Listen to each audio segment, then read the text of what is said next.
Serial मंगल लक्ष्मी में आया shocking twist वाला ड्रामा, जहां सौम्या का सच जानने के बाद आदित्य का हुआ बुरा हाल।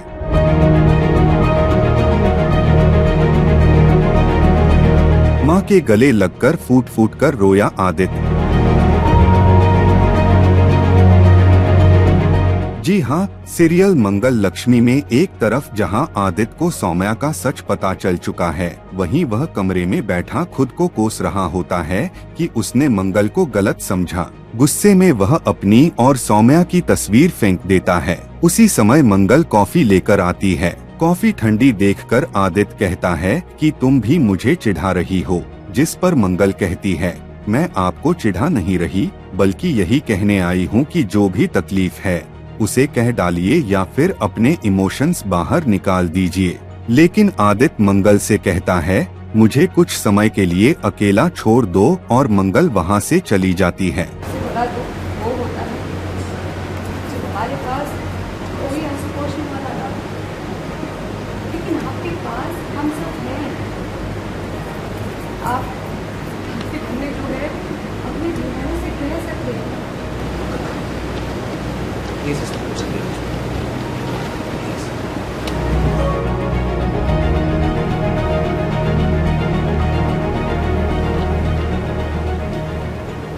फिर कुसुम आदित्य के पास आती है और माँ बेटे का इमोशनल मोमेंट सामने आता है, जहां आदित्य माँ के गले लगकर फूट फूट कर रोने लगता है।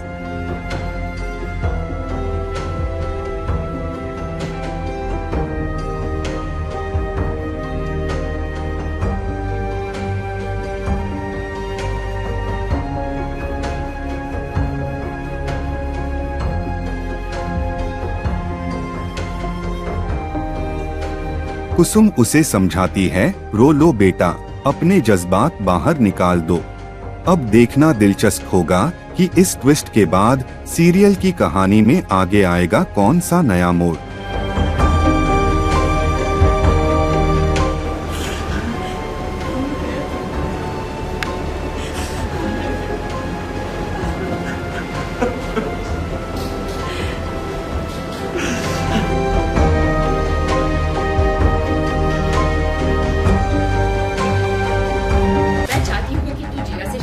और हमें जल्द से जल्द ये उपाय करना होगा। मेरे घर में एक कदम भी नहीं रखने, बहुत जिंदगी बर्बाद कर ली हमारी, निकल जाओ। लक्ष्मी, अब से क्या करना है, कब करना है, कैसे करना है। सीरियल मंगल लक्ष्मी में आया बड़ा ट्विस्ट। क्या हो गया मुझे?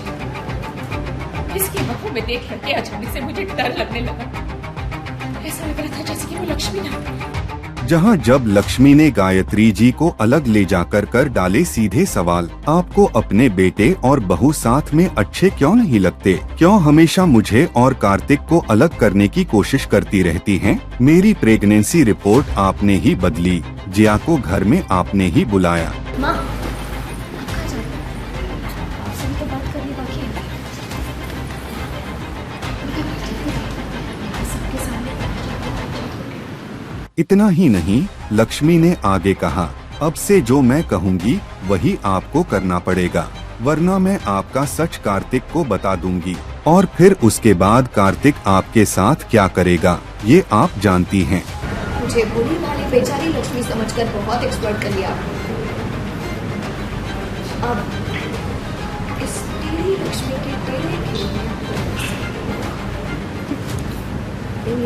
वही गायत्री ये सुनकर सन्न रह जाती हैं और सोचती हैं, ये लक्ष्मी का रूप मैंने पहले कभी नहीं देखा, इतना बदलाव कैसे? अब से क्या करना है, कब करना है, कैसे करना है, सब तब तक आप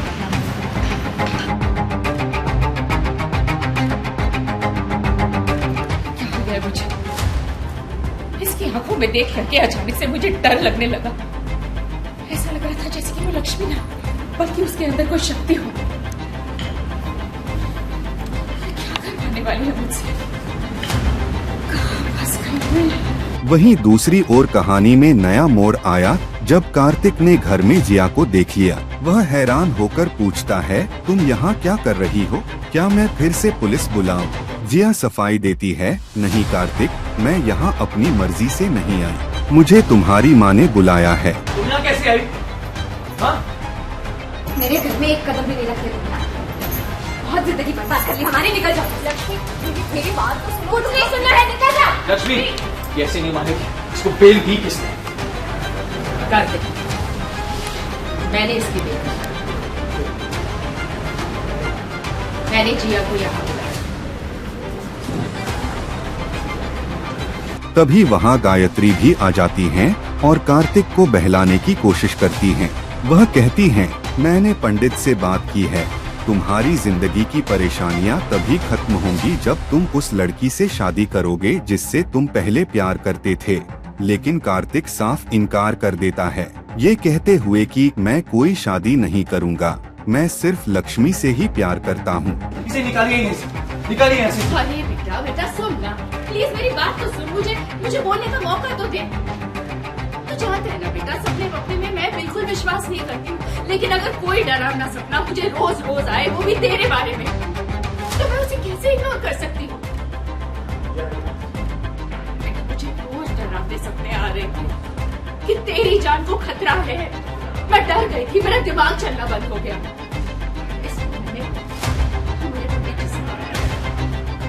और बेटा उनका ये कहना था कि ऐसे सपने सच हो सकते हैं। बेटा उनका ये कहना है कि तेरी जान को खतरा है और ये खतरा टलने वाला नहीं है। इसके बावजूद गायत्री जबरदस्ती जिया को घर में लाती हैं और कार्तिक से कहती हैं, अगर तुम्हें घर में सुख शांति चाहिए तो तुम्हें जिया से शादी करनी ही पड़ेगी। लेकिन बेटा मुझे अपनी गलती से, मैं चाहती हूँ कि तू जिया से शादी कर ले और हमें जल्द से जल्द ही उपाय करना होगा। माँ आपको समझ में भी आ रहा क्या बोल रही है? अरे एक के बाद एक बकवास किए जा रही हो, वो क्या क्या तुम्हें? दिमाग ठीक है ना तुम्हारा? जिया की शादी? हाँ उमेश जी, मैं अपने बेटे को खोना नहीं चाहती हूँ और मुझे ऐसा करना पड़ेगा। आप ऐसा कैसे कर सकती हैं? आप ये क्या बोली?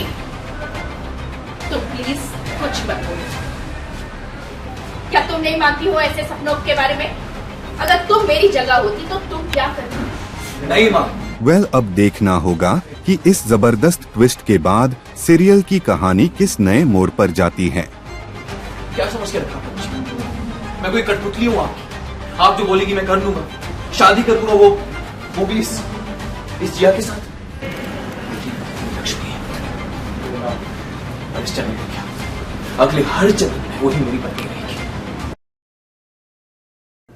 मेरा हस्बैंड है और तू मेरी बहन है। मैं तेरी छोटी बहन हूँ मन्नत। तू मेरे साथ ऐसा कैसे कर सकती है? एक लड़की है ना तू मेरा घर कैसे तोड़ सकती है? मन्नत प्लीज मत कर। मैंने सब कुछ खो दिया, सब खत्म हो गया, मेरी लाइफ में कुछ बचा ही नहीं है मन्नत। मैं तुम्हारी जानकारी के लिए बता दूं, जब मैंने तुमसे शादी की थी ना, मिस मन्नत ने अपने ही प्यार का गला घोट के मुझसे दूर जाने की कोशिश की थी, जबकि ऐश्वर्या आंटी ने श्रुति आंटी की जान लेने की कोशिश की। और तुमने क्या किया? मुझसे शादी करने के लिए एक साजिश रची। विक्रांत, अपनी हद में रहे। ये भी तमीज भूल गए हो कि अपने बड़ों से कैसे बात करते हैं? अरे जब बड़े अपनी तमीज भूल जाते ना तो मुझे याद दिलाना पड़ता है। विक्रांत, चाची, आप मेरी होने वाली पत्नी के बारे में बात कर रहे हैं, इस घर की होने वाली बहू के बारे में बात कर रहे हैं। सीरियल मन्नत हर खुशी पाने की में आया बड़ा ट्विस्ट, जहां विक्रांत ने पूरे घर वालों के सामने मल्लिका के सामने शर्त रखी, या तो तुम मुझे तलाक दो वरना जेल जाने के लिए तैयार हो जाओ। यह सुनते ही मल्लिका के उड़ गए होश। तुम्हारे घर में कोई जगह नहीं है।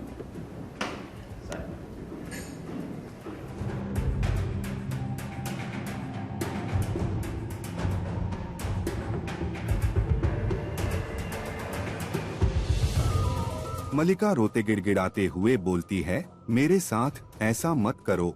लेकिन विक्रांत ने मल्लिका को सुनाई खरी खोटी ये कहते हुए कि तुमने माँ के साथ मिलकर जो घिनौना खेल खेला है उसके बाद माफी नामुमकिन है।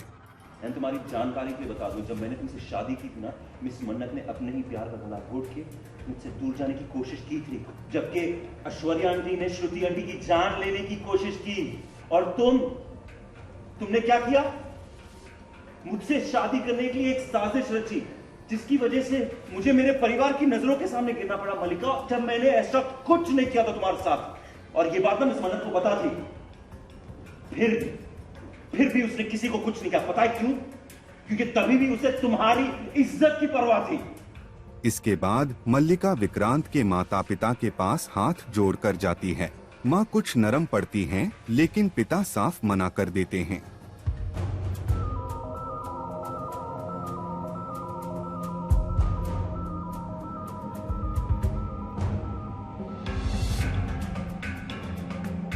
वहीं विक्रांत की चाची भी आग भड़काने की कोशिश करती है, जिस पर विक्रांत साफ कह देता है, मेरे परिवार में दखल मत दो, यही अच्छा होगा।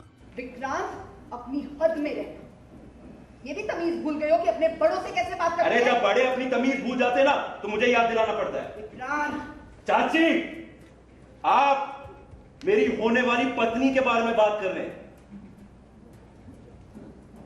इस घर की होने वाली बहू के बारे में बात कर रहे हैं आप। हालात बिगड़ते देख मल्लिका कभी मन्नत के पास तो कभी दादी से माफी मांगती है, तो दादी का गुस्सा उस पर उतर जाता है। दादी कहती हैं, अच्छा हुआ कि तुम्हें घर से नहीं निकाला, सिर्फ तलाक मांगा है। बस कर मल्लिका, विक्रांत तुम्हें इस घर में रहने दे रहा है, वो विक्रांत की अच्छाई है, वरना मैं तो तुम्हारी शक्ल भी देखना नहीं चाहती। और आज तुम्हारी वजह से मजबूरी में मेरे जो कहना पड़ रहा है कि मन्नत सही है। आखिरकार विक्रांत मल्लिका से कहता है, मन्नत ने तुम्हारे लिए अपना प्यार कुर्बान किया, ये सोचकर कि तुम ठीक रहोगी, लेकिन तुम्हारे घिनौने कामों के लिए अब कोई माफी नहीं है। तुम्हारी जानकारी के लिए बता दूं, जब मैंने तुमसे शादी की थी ना, मिस मन्नत ने अपने ही प्यार का गला घोट के मुझसे दूर जाने की कोशिश की थी, जबकि ऐश्वर्या आंटी ने श्रुति आंटी की जान लेने की कोशिश की। और तुमने क्या किया? मुझसे शादी करने के लिए एक साजिश रची। इसके बाद विक्रांत तलाक के कागजात मल्लिका के सामने बढ़ा देता है और उसके पिता कहते हैं, इन पर साइन करो। यह सुनकर मल्लिका के होश उड़ जाते हैं। अब देखना होगा कि मल्लिका साइन करती है या सीरियल में आएगा एक और नया धमाका।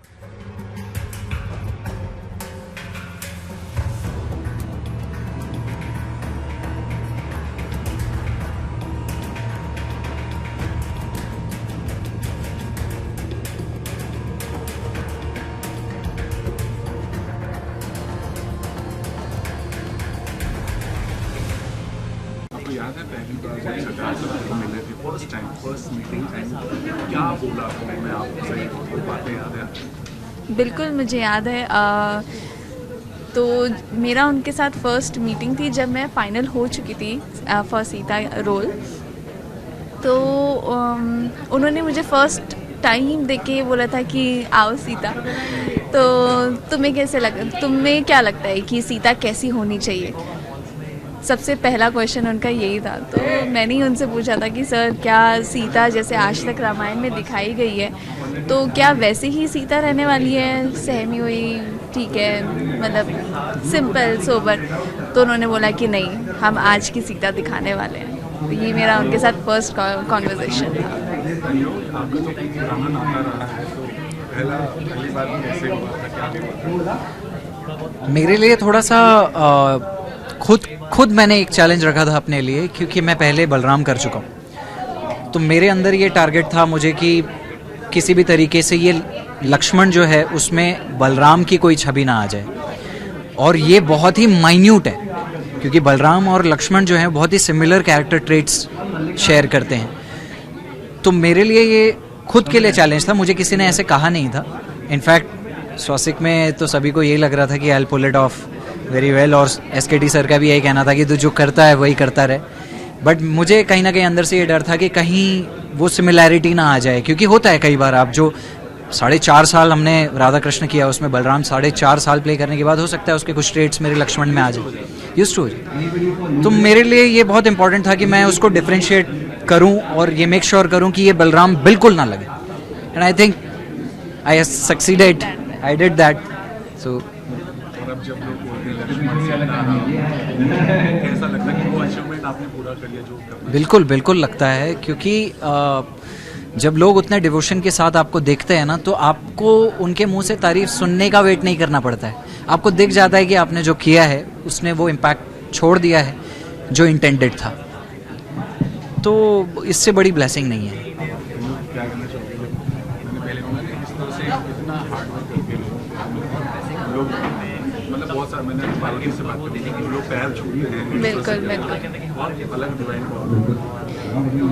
पहली चीज़ तो मैंने कभी सोचा ही नहीं था कि मैं कुछ ऐसा काम भी कर पाऊँगी जिससे लोग इतने ज़्यादा इमोशनल हो जाए, या मुझे सीधा एक सीता माँ से कनेक्ट, वो उनकी छवि मेरे अंदर देखे, तो ये मेरे लिए बहुत बड़ी ब्लेसिंग है, मेरे लिए बहुत ही बड़ी बात है। और जब मैंने वो लाइव एक्सपीरियंस किया तो मुझे लगता है आई डोंट हैव वर्ड्स कि मैं वो फीलिंग कैसे एक्सप्रेस करूँ। जब आप देख रहे हो लोगों की आंखों में आंसू है और वो आपको एज अ पर्सन नहीं देख रहे, एक इंसान के रूप में नहीं देख रहे, भगवान की छवि देख रहे हैं, तो ये जो फीलिंग है वो बियॉन्ड वर्ड्स है। कहते हैं ना इतनी अच्छी बॉन्डिंग हो गई। हमने पहले भी बात किया था भाइयों राम लक्ष्मण का जो पूरी आप लोग जो बॉन्डिंग है या थी, कैसे आप इसको बताना चाहोगे? क्योंकि कई बार होता है ना आप साथ में काम करते करते अटैच हो जाते हो, वही सेम रिलेशन होने लगता है, तो वैसा भी आपको फील करते हैं? बिल्कुल बिल्कुल, पूरे शो को लेकर ही ये फीलिंग है। सिर्फ मतलब राम लक्ष्मण का तो ऐसा है कि मुझे ऐसा लगता है Sussanne I were made for this role and मतलब made to be met together. वो शो के माध्यम से हुआ, इससे बड़ा और कुछ नहीं हो सकता। एट द सेम टाइम मुझे ऐसा लगता है कि हम सब ने भी, सारे एक्टर्स ने भी जितना भी टाइम, हालांकि सबको बहुत कम टाइम ही मिला राम लक्ष्मण के अलावा, राम लक्ष्मण थ्रू आउट ही थे, बट उसके अलावा सीता लक्ष्मण का थोड़े टाइम था, राम सीता का थोड़ा और ज़्यादा था, रावण के साथ तो हमारा इंटरेक्शन बहुत ही एकदम एंड में ही होता है। तो लेकिन फिर भी जब हम मिले, जब साथ में काम किया, एक दूसरे के साथ इंटरेक्ट किया, it was so peaceful and so beautiful. हमें ऐसा लगता था कि हम एक्चुअली बिलोंग करते हैं इस जगह से और इस कहानी से और एक दूसरे से। भले ही हम ऐसे एक दूसरे को जानते नहीं हैं, हम सब अलग अलग पार्ट ऑफ द वर्ल्ड से आते हैं, लेकिन जब हम यहाँ होते हैं तो हम कहीं ना कहीं एक फैमिली की तरह होते हैं।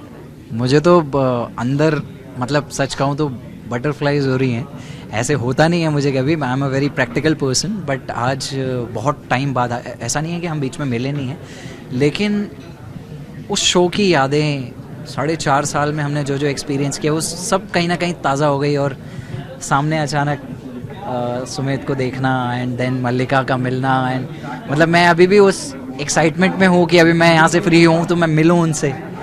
सडनली वो एक थोड़ी सी क्रेविंग सी आ गई है, जो कि आई थिंक बहुत नेचुरल है जब आप इस तरह से मिलते हो। बर्थडे मनाया गया, बहुत स्पेशल करके आज उनका बर्थडे है, वहाँ पर देखा किस तरह से बर्थडे सेलिब्रेशन, क्या कुछ मैसेज देना चाहोगे आप? मल्लिका के लिए तो मैं हमेशा ही वेल विशर रहा हूँ और हमेशा रहूँगा। मैं जनरली किसी को बहन बनाता नहीं हूँ, मतलब मैं इस तरह के रिश्तों में बिलीव नहीं करता हूँ, क्योंकि लोग तोड़ देते हैं उन रिश्तों को या उन रिश्तों को सीरियसली नहीं लेते हैं। सिर्फ मैं बोलने के लिए रिश्ते नहीं बनाता। अगर मैं किसी को दोस्त कहता हूँ तो वो है मेरा दोस्त, किसी को भाई कहता हूँ तो वो है मेरा भाई। अगर नहीं है तो मैं नहीं कहूँगा उसको, उसके नाम से बुलाऊँगा, या उस तरह का मेरा थोड़ा सा एक पर्सनल ये है। और मल्लिका को मैं बहन कहता हूँ, तो मैं वो मानता हूँ और वो मैं हमेशा मानता रहूँगा। हम मिलें ना मिलें, कम मिलें, बात हो ना हो, मेरे लिए वो हमेशा बहुत स्पेशल रहेगी, regardless of anything happens in the world. मेरे लिए उनके, सुमेध, मल्लिका, इन लोगों के लिए जो भी एक कनेक्शन है वो एंडलेस है।